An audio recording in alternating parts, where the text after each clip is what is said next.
Isany tsiro ny tontolo ny tady ny soa. Zay rehetra hita teny hoe tao tsara avokoa. Tsy nandalako ery namozako ny androko rehetra,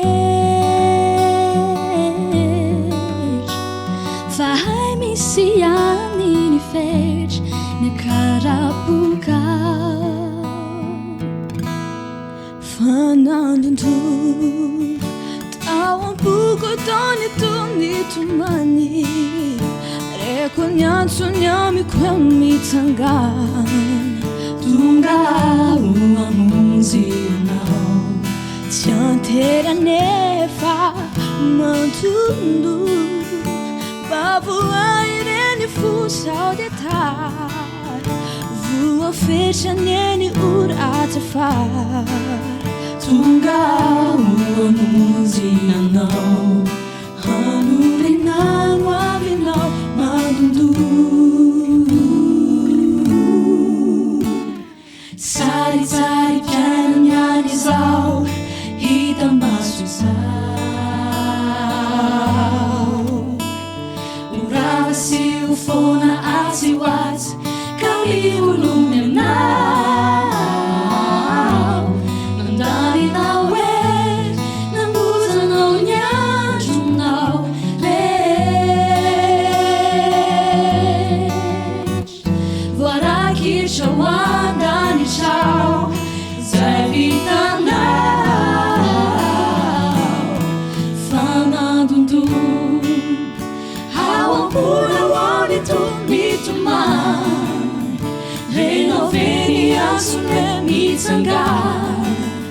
Tonga ho amonjy anao, tsy antera nefa mandondolo, mba voa ireny fosao detalj, voafetrany eny ora azafary. Tonga ho amonjy anao, hanorenao avinao. Fa izao ao dia ando anao, omeko anao ny amiko anjakao. Ity ao tompo mifona aminao. Fa nanota ao karay sovay olo maovao. Mandondona,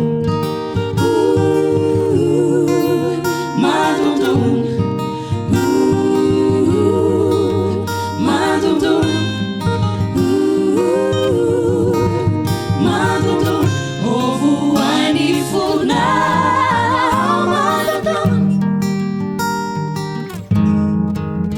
Mandondona, mandondona, mandondona, tsy antera nefa.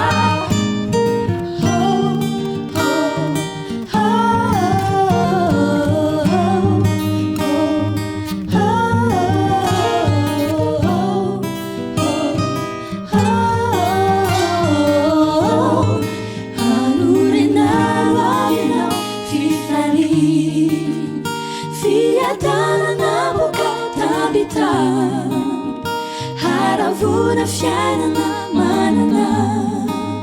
Nomeko anao teny izao, honinao anatinao aminao.